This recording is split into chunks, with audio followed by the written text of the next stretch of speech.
Halo, gua Aim. Di video kali ini kita bakal kembali membahas Mangadai, yang dimana terakhir kita telah sampai pada Kimista yang berkata jika ia lebih memilih Taira untuk menjadi lawan selanjutnya. Dan apakah harapan Kimista untuk bertemu di babak semifinal akan terwujud? Jadi langsung aja kita bahas.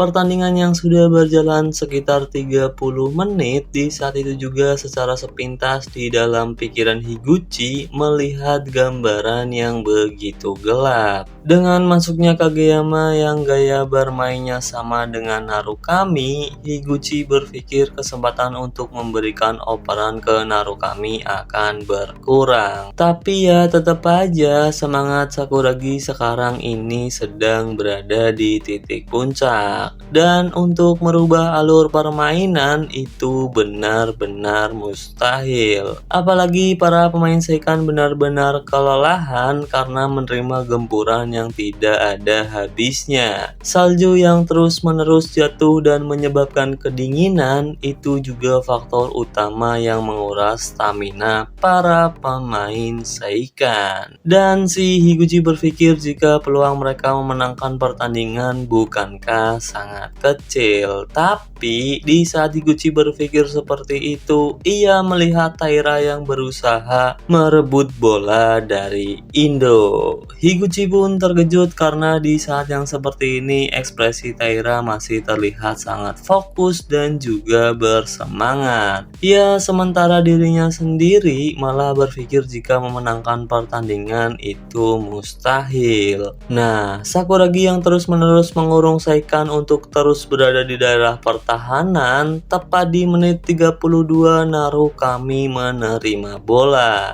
Tapi kocaknya di sini Narukami menerima operan sembari menenteng sepatunya. Mimin menduga sih sepatu Narukami terlepas karena sebelumnya ia berebut bola dengan Kageyama. Dan saat itu memang sepatunya Narukami terinjak. Narukami juga terlihat panik, bahkan ia berkata ke Tokira jika belum memakai kembali sepatunya. Tokira yang melihat itu pun nampak kesal dan berkata, "Kenapa kau belum memakai itu? Dari tadi ngapain aja?" Di sisi lain, para pemain Seikan yang menyadari hal itu meminta untuk Hiroshi maju dan merebut bola dari Narukami. Tapi di saat yang bersamaan ada Kageyama yang memblok pergerakan Hiroshi. Untuk sesaat Kageyama yang menghalangi Hiroshi menatap Narukami dan menganggukkan kepalanya. Ia seolah-olah memberikan tanda dan Narukami sendiri juga paham akan hal itu.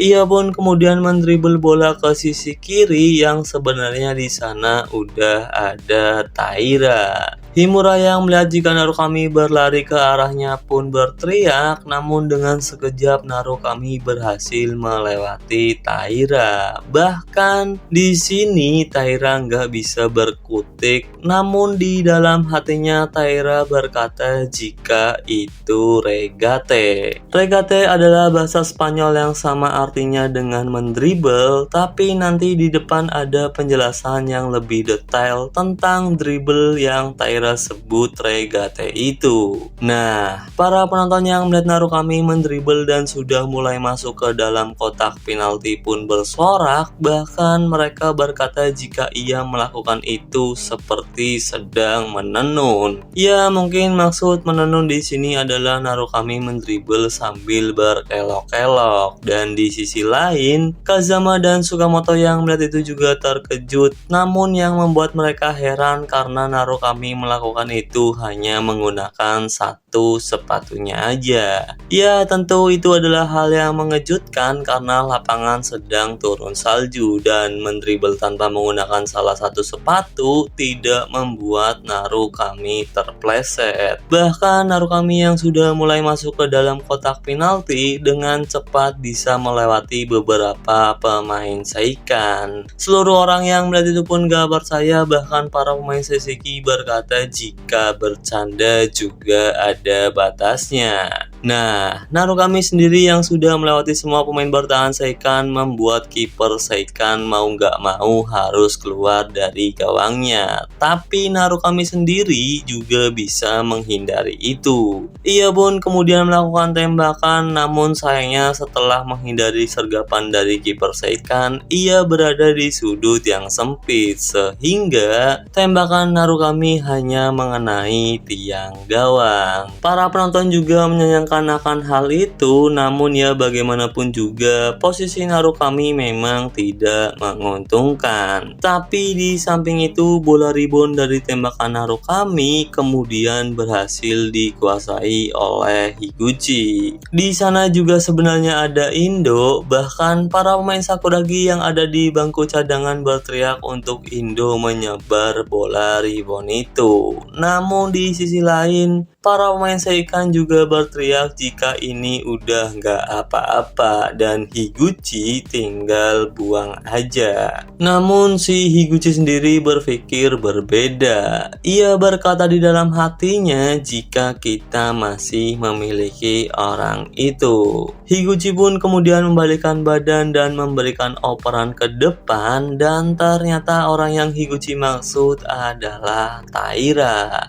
Nah, Taira yang menerima operan dari Higuchi, sayangnya dia masih berada di dalam kotak penalti Seikan, dan di belakangnya juga terlihat Kageyama yang sudah bersiap untuk merebut bola. Melihat situasi yang seperti itu, para penonton bertanya-tanya, apa sih Taira bakalan melakukan operan, membuang bola atau melindungi bola itu? Tapi yang mengejutkan ternyata Taira membalikkan badan dan melakukan dribble. Para penonton pun terkejut karena Taira tiba-tiba menggiring bola. Taira itu bukan tipe pemain yang suka membawa bola, apalagi nggak ada pemain Seikan yang ada di barisan depan. Yang berarti Taira berniat untuk menerobos maju sendirian. Indo yang melihat itu pun berteriak untuk Tokira merebut bola, dan si Tokira memang dengan cepat mampu buat mengganggu pergerakan Taira. Namun di sisi lain,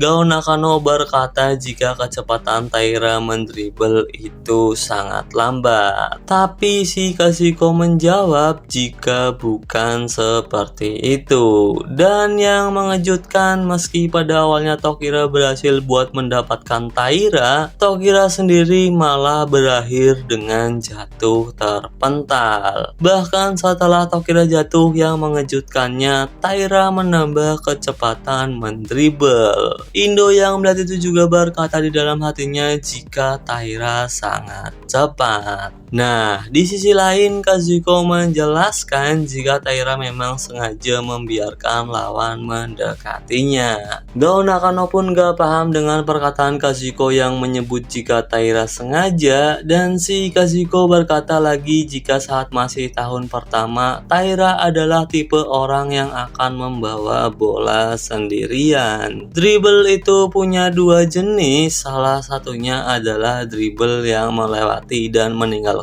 lawan jauh di belakang, dan dalam bahasa Spanyol itu disebut regate. Ini juga salah satu alasan kenapa saat Narukami melewati Taira, ia berkata jika Narukami ini menggunakan dribble yang bertipe regate. Dan ternyata awalnya Taira adalah pemain yang menghususkan diri dalam hal itu, tapi ia kemudian sadar jika itu tidak akan bisa membantu tim. Taira sendiri adalah inti dari permainan Seikan. Ia pun kemudian mengangkat kepalanya tinggi-tinggi dan mulai melihat orang-orang di sekitarnya. Nah, kemudian jenis dribble kedua adalah conduction. Itu juga dari bahasa Spanyol yang punya arti Kau menggiring bola dengan tujuan untuk menghidupkan rekan satu timmu. Itu adalah tipe dribble yang Taira pilih dan si Higuchi menyadari akan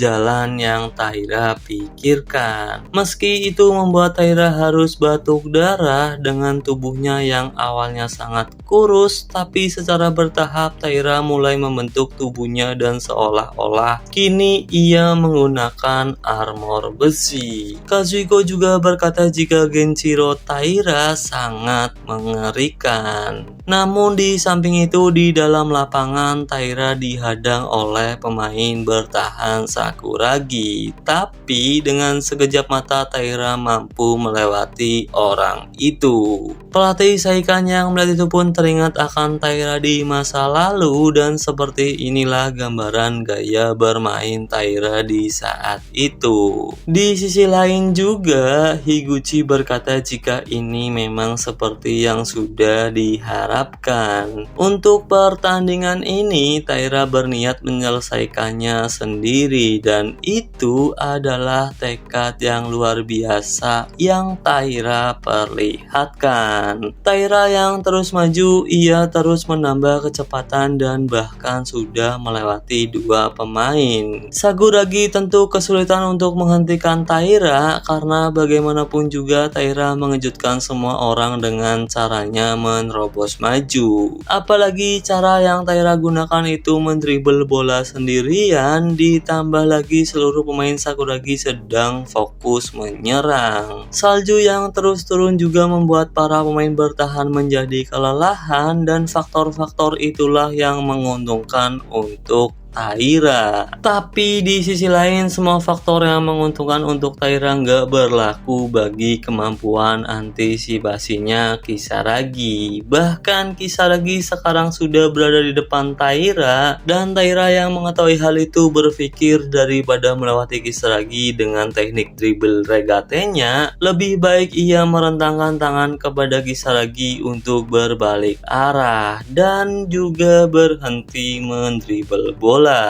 Ya, pemikiran itu muncul di pikiran Taira hanya dengan satu kedipan mata aja. Namun, berkat itu Kisaragi berhasil menghentikan kecepatan dribble Taira. Tapi bahaya yang Sakuragi rasakan belum berakhir karena salah satu kekuatan dasar yang Taira punya adalah ketergantungan mutlak kepada rekan-rekannya. Dan ternyata dari belakang terlihat Himura yang juga ikut maju untuk menyerang.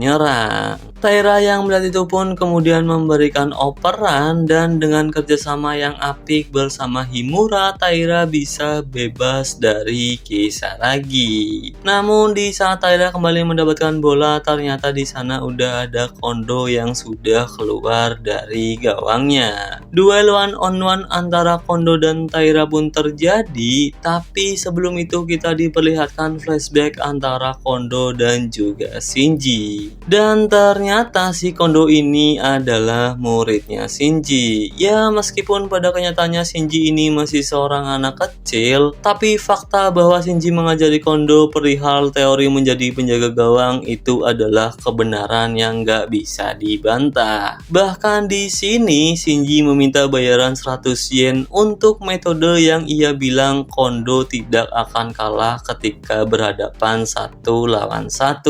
Kondo pun menjawab jika ia paham karena pada dasarnya ketika di posisi yang seperti itu kiper sangat dirugikan. Shinji pun kemudian bertanya kenapa Kondo bisa bilang jika di posisi yang seperti itu kiper merasa dirugikan, dan si Kondo menjawab masalahnya karena penyeranglah yang sedang menguasai bola dan bertahan untuk tidak kebobolan di saat seperti itu hanya masalah keberuntungan. Tapi Shinji berkata lagi jika apa yang Kondo katakan sepenuhnya salah. Tugas kiper saat 1 lawan 1 bukanlah melindungi gawang dari kebobolan, melainkan tujuan mereka seharusnya merebut bola. Kondo pun agak bingung mendengar penjelasan Shinji dan dia berkata benar-benar gak mengerti tentang bagian yang Shinji jelaskan. Ia juga meminta penjelasan yang lebih detail, tapi sebelum itu Shinji meminta bayaran 100 yen yang ia katakan sebelumnya. Kondo pun kemudian memberikan uang 100 yen kepada Shinji, namun setelah Shinji menerima uang itu, ia kemudian meninju perut Kondo. Ia pun bingung kenapa Shinji melakukan itu, dan si Shinji kemudian berkata, jangan biarkan orang lain melakukan apa yang mereka inginkan. Kau harus pergi dengan niatan seperti itu. Langkah pertama, gunakan itu untuk menginjak langkah lawanmu. Nah, kita kemudian berpindah ke dalam lapangan di mana Kondo yang berhadapan 1 lawan 1 dengan Taira. Pada awalnya Taira terlihat seperti akan melakukan tembakan, dan di saat itu Shinji berkata jika di momen itulah akan lahir hal yang tidak terduga. Apa yang Shinji katakan memang benar, karena ternyata Taira tidak jadi menembak, melainkan menggeser bola ke sisi kanan, tapi di saat itu Kondo juga terlihat belum bereaksi. Dan yang mengejutkannya, saat Taira beneran menembak, Kondo bisa menghalau bola menggunakan kakinya. Bahkan ketika bola menjadi rebound, ia kembali bisa menghalau bola menggunakan tangannya. Seluruh orang yang melihat itu pun bersorak melihat penyelamatan super yang Kondo lakukan, dan di sisi lain Indo yang melihat itu berkata jika ini adalah yang terbaik, melawan musuh yang terbaik dan di panggung yang terbaik juga. Sekarang aku merasa hidup, gak peduli apa yang orang lain katakan. Nah, di saat Indo berkata seperti itu, entah bagaimana caranya ia kemudian mendapatkan bola. Narukami yang berada di barisan depan melihat Indo menguasai bola. Ia pun berkata di dalam hatinya, jika aku menginginkan itu, aku ingin bola, aku ingin dengan cepat menyentuhnya. Namun saat Narukami melihat ke arah bawah, ia sadar jika dirinya belum memakai sepatu. Tapi Narukami bilang itu nggak penting, yang paling penting adalah bolanya. Namun sebelum itu Narukami harus bisa menghapus hawa keberadaannya, karena jika tidak para pemain Seikan akan tetap menjaganya. Tapi di saat yang bersamaan ada Neko yang berlari dari belakang dan meminta bola.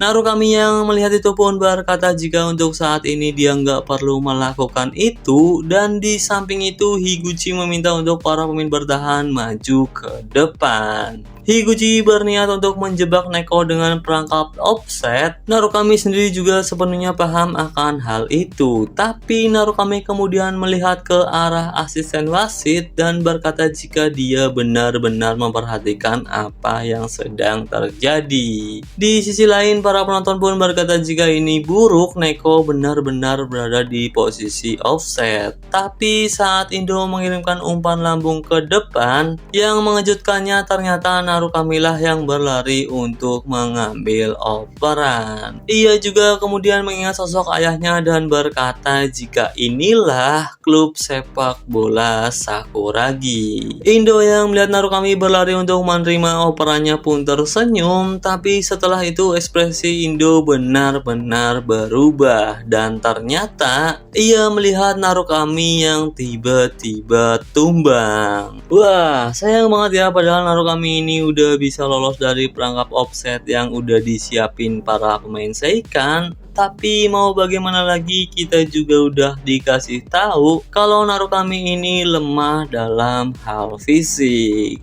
Dan itu juga mengakhiri pembahasan kita kali ini. Jadi bye bye.